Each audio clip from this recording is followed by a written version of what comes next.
Bismillahirrahmanirrahim.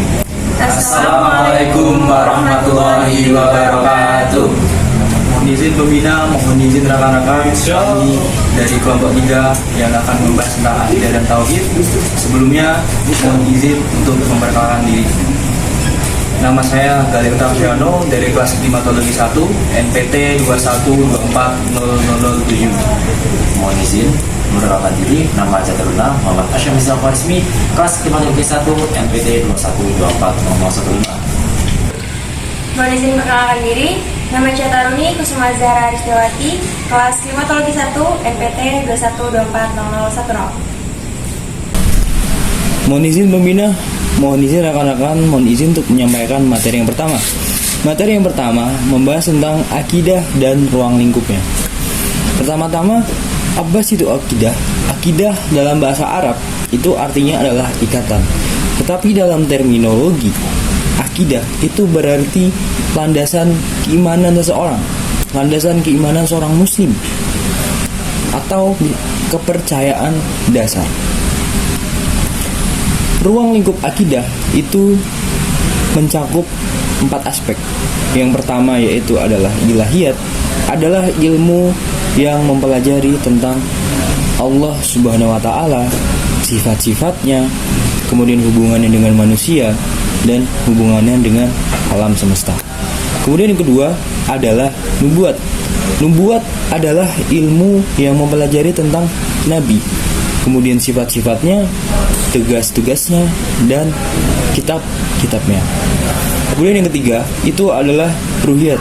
Ruhiyat adalah ilmu yang mempelajari tentang makhluk-makhluk Allah seperti malaikat, kemudian jin, dan syaitan. Dan yang terakhir itu ada samiyat. Apa itu samiyat? Samiyat adalah ilmu yang mempelajari hal-hal tertulis seperti dalil nakli, kemudian seperti surga, hari akhir, dan hari kiamat. Di sini saya akan melanjutkan pembahasan dari rekan saya. Saya di sini akan menjelaskan terkait konsep ketauhidan dan syirik. Adapun konsep ketauhidan ialah umat muslim meyakini bahwasanya hanya Allah lah zat satu-satunya yang berhak disembah. Adapun macam-macam dari ketauhidan ada 3, yakni adalah uluhiyah, rububiyah, dan ubudiyah. Adapun uluhiyah ialah umat muslim meyakini bahwasanya hanya Allah lah zat yang memiliki hak ibadah, yang mana umat muslim hanya boleh beribadah hanya untuk Allah Subhanahu wa taala. Kemudian konsep yang kedua adalah rububiyah. Rububiyah berasal dari kata roh, yang mana arti ketuhanan, sehingga hanya Allah lah yang memiliki sifat-sifat ketuhanan dan tidak ada selain Allah atau zat-zat yang memiliki sifat ketuhanan. Kemudian untuk konsep yang ketiga adalah ubudiyah. Ubudiyah berasal dari kata abadah, yakni adalah penghambaan, sehingga umat muslim hanya boleh menghambakan atau mengabdikan diri kepada Allah Subhanahu wa taala dan tidak boleh mengabdikan kepada selain Allah Subhanahu wa taala. Nah, adapun ketiga macam ini sudah terangkum pada kalimat tauhid, yang ini adalah la ilaha illallah, kalimat yang sungguh agung, sungguh punya nilai-nilai spiritual yang sangat tinggi. Kalimat la ilaha illallah diawali oleh kata la ilaha, yang mana ini untuk menafikan seluruhnya. La ilaha berarti tidak ada Tuhan. Kalimat ini menafikan seluruh Tuhan di alam semesta, sehingga tidak ada nilai, tidak ada eksistensi Tuhan di alam semesta. Kemudian dilanjutkan oleh kalimat illallah, yang mana bermakna kecuali Allah, sehingga tidak ada Tuhan di alam semesta kecuali Allah satu-satunya, yang mana ini menggambarkan bahwasanya keromantisme umat muslim kepada Allah Subhanahu wa taala, sehingga tidak ada Tuhan yang berhak disembah kecuali Allah satu-satunya. Kemudian apabila umat muslim melakukan peribadahan atau penyembahan atau menganggap Tuhan selain zat Allah, ini sudah tercurahkan pada surat An-Nahl ayat 36 yang mana menjelaskan bahwasannya umat muslim hanya diperbolehkan untuk menyembah atau percaya kepada Allah yang mana telah diturunkan atau diajarkan oleh Rasul-Rasul sebelumnya. Apabila umat muslim melakukan penyembahan atau pengabdian atau menganggap suatu zat-zat itu sebagai Tuhan, maka itu bisa dikategorikan sebagai syirik. Adapun syirik itu ialah menganggap zat-zat selain Allah ini berhak untuk disembah atau dianggap sebagai Tuhan, dan itu tidak diperbolehkan. Dan ada dua macam syirik. Yang pertama adalah syirik akbar, yang kedua adalah syirik asghar. Syirik akbar adalah bermakna syirik besar, yang mana perlakuan atau tindakan pengamalan yang dilakukan secara terang-terangan untuk menyembah atau mengabdikan diri kepada selain Allah, melakukan penghambaan selain Allah, seperti menyembah berhala, menganggap suatu hal atau suatu makhluk ini memiliki kekuatan yang sangat besar atau menyitarai Allah atau menyentuhkan Allah, seperti itu untuk syirik-syirik besar. Adapun syirik-syirik asghar atau syirik-syirik kecil ini bermakna kita melakukan tindakan-tindakan yang baik itu tidak serta-merta untuk Allah, seperti melakukan riya, kita melakukan sesuatu ibadah atau melakukan amalan-amalan yang baik ini bukan karena Allah semata. Kita melakukan amalan baik karena ingin dilihat orang lain, contohnya seperti itu. Kemudian contoh yang kedua adalah syirik asghar, adalah melakukan sumpah selain Allah, misalkan sumpah kepada bintang, sumpah kepada apapun, sumpah kepada apa, misalkan bulan atau semacamnya. Ini tidak diperbolehkan karena ini termasuk salah satu bentuk menyekutukan Allah, dan ada pun beberapa syirik-syirik asghar lainnya. Nah, apabila melakukan syirik asghar ini akan mendapatkan dosa yang besar, seperti tercantum pada surat An-Nisa ayat 28, sehingga kita tidak diperbolehkan melakukan dosa syirik apapun, baik itu syirik asghar maupun syirik akbar. Cukup untuk penjelasan selanjutnya akan dijelaskan oleh rekan saya. Terima kasih. Selanjutnya adalah rukun iman. Apa sih itu rukun iman? Rukun iman itu adalah keyakinan mendasar dalam Islam. Rukun iman ini mencakup 6 hal. Yang pertama, iman kepada Allah. Yang kedua, iman kepada malaikat. Yang ketiga, iman kepada kitab. Yang keempat, iman kepada Rasul. Yang kelima, pada hari akhir. Dan juga yang keenam, beriman kepada takdir. Jadi iman ini meliputi keyakinan hati, ucapan lisan, dan juga perbuatan. Contoh yang pertama untuk iman meliputi hati, yaitu kita meyakini keesaan Allah, meyakini bahwa nama-nama Allah dan sifat-sifatnya itu benar, dan yakin bahwa kita itu wajib beribadah kepada Allah semata tanpa menyekutukannya. Yang kedua, ada secara lisan. Secara lisan, kita dapat berzikir, berdoa, dan juga membaca Al-Quran. Kalau untuk perbuatan, ada 2 tipe perbuatan. Yang pertama, perbuatan hati dan juga perbuatan secara fisik. Kalau perbuatan hati, bisa dicontohkan seperti rasa cinta kita kepada Allah, rasa takut kita, rasa pasrah, dan juga rasa tawakal kita kepada Allah. Kalau perbuatan secara fisik, bisa dalam bentuk kita melaksanakan sholat, kita berpuasa, dan juga kita berjihad di jalan Allah. Itulah tadi 4 hal yang meliputi keimanan. Selanjutnya saya akan menjelaskan tentang 6 rukun iman. Yang pertama ada beriman kepada Allah. Ini berarti kita yakin bahwa Allah itu satu, Allah itu Maha Esa sebagai pencipta dan pengatur seluruh alam yang tidak bisa disekutukan. Yang kedua, ada beriman kepada malaikat. Hal ini kita meyakini bahwa malaikat itu makhluk Allah yang diciptakan dari cahaya dan memiliki tugas-tugas khusus, seperti menyampaikan wahyu, mengatur rezeki, mencatat amal, dan lain-lainnya. Yang ketiga adalah iman kepada kitab-kitab kitab Allah. Kita harus meyakini bahwa Allah pernah menurunkan kitab-kitab lain selain Al-Quran, yaitu kitab Taurat, kitab Zabur, dan juga kitab Injil.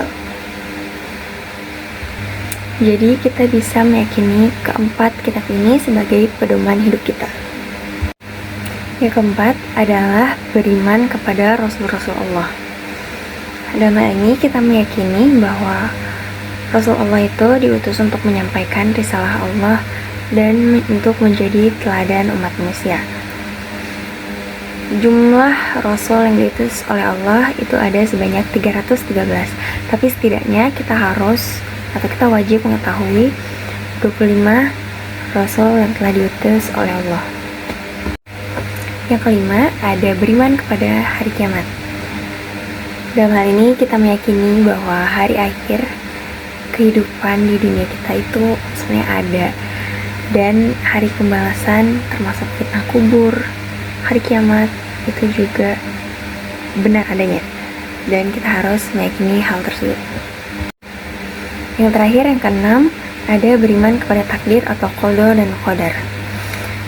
Dalam hal ini kita meyakini bahwa segala sesuatu yang terjadi di dunia ini terjadi sesuai kehendak Allah atau ketetapan Allah Subhanahu wa taala, baik secara umum maupun khusus. Takdir itu ada setidaknya 4 jenis. Yang pertama ada takdir umum, yang kedua ada takdir sepanjang umur, yang ketiga ada takdir tahunan, yang keempat ada takdir harian. Yang pertama ada takdir umum. Ini adalah ketetapan Allah untuk seluruh makhluk yang telah ditulis dalam Lauhul Mahfuz. Apa sih itu Lauhul Mahfuz? Jadi Lauhul Mahfuz itu kitab tertulis di sisi Allah yang mencatat segala ketetapan. Jadi takdir ini tuh telah ditetapkan 50.000 tahun lalu sebelum penciptaan langit dan bumi dan apapun yang akan terjadi di dunia ini. Yang kedua ada takdir sepanjang umur. Takdir ini berkaitan dengan apa yang terjadi dalam kehidupan setiap individu sejak ruh ditiupkan ke dalam janin hingga ajalnya. Jadi setiap kejadian hidup seseorang termasuk rezeki, amal, usia, dan jalan hidup telah ditentukan dalam takdir ini. Yang ketiga ada takdir tahunan. Takdir ini adalah takdir ketetapan tahunan yang Allah tentukan dalam malam Lailatul Qadar pada setiap tahun. Pada malam itu Allah menentukan apa yang akan terjadi pada setiap makhluknya untuk 1 tahun ke depan, termasuk peristiwa-peristiwa penting yang akan terjadi pada kehidupan mereka. Dan yang terakhir, yang keempat, ada takdir harian. Takdir ini mencakup ketentuan Allah yang terjadi setiap harinya, termasuk kemuliaan, kehinaan seseorang, pemberian rezeki, pencabutan kehidupan, maupun kematian. Setiap aspek pada kehidupan sehari-hari ditentukan dalam takdir ini sesuai dengan hikmah dan kehendak Allah Subhanahu wa taala.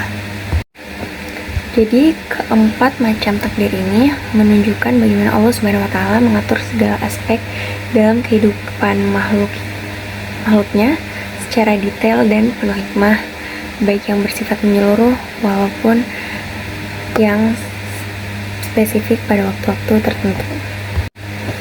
Baik, dari hal-hal yang saya sebutkan tadi, terutama ke-6 rukun iman, saya harap kita semua dapat menumbuhkan kekuatan spiritual kita, kedisiplinan kita, terus motivasi untuk berbuat baik, dan juga tawakal kepada Allah Subhanahu wa taala.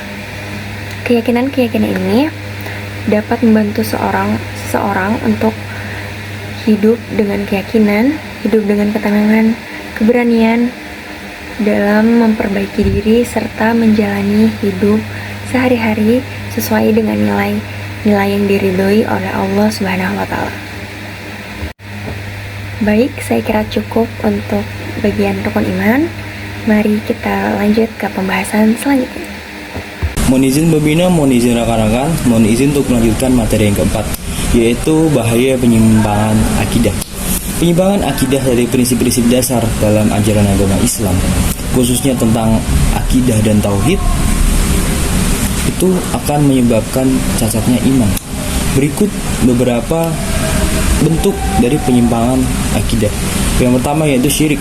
Syirik adalah mempersekutukan Allah Subhanahu wa taala dengan sesuatu yang lain, baik dalam bentuk peribadatan, kemudian dalam bentuk ketuhanan, maupun dalam bentuk kekuasaan. Kemudian yang kedua yaitu adalah kufur. Apa itu kufur? Kufur itu artinya adalah mengingkari keimanan.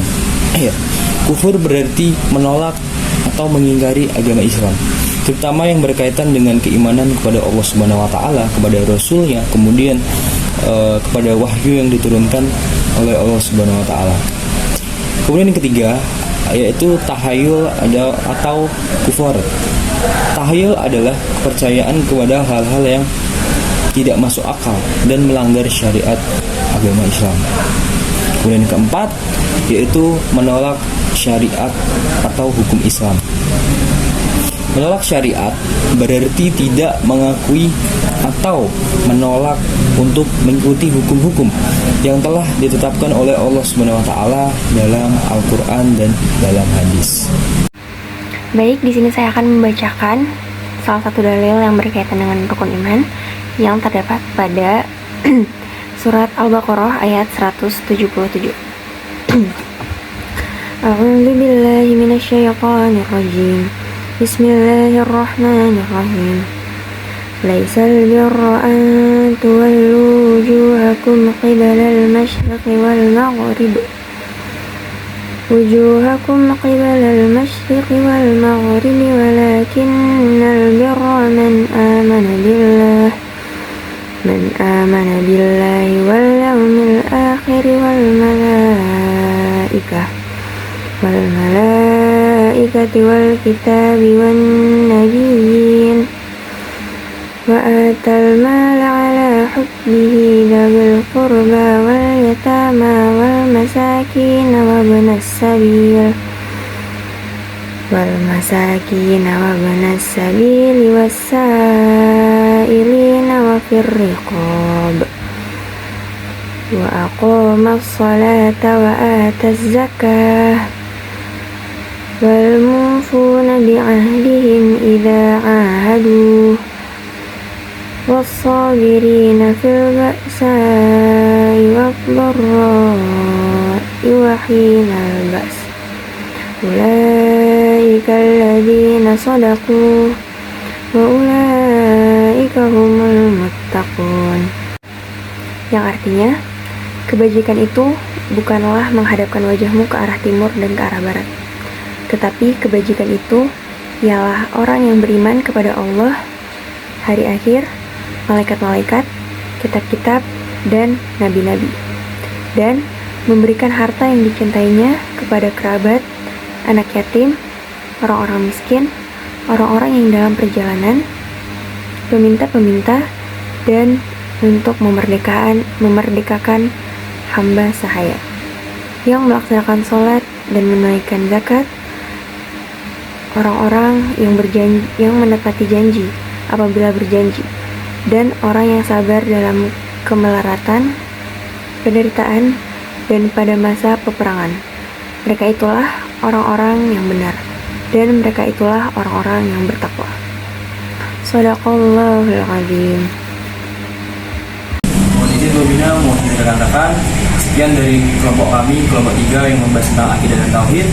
Wassalamualaikum warahmatullahi wabarakatuh.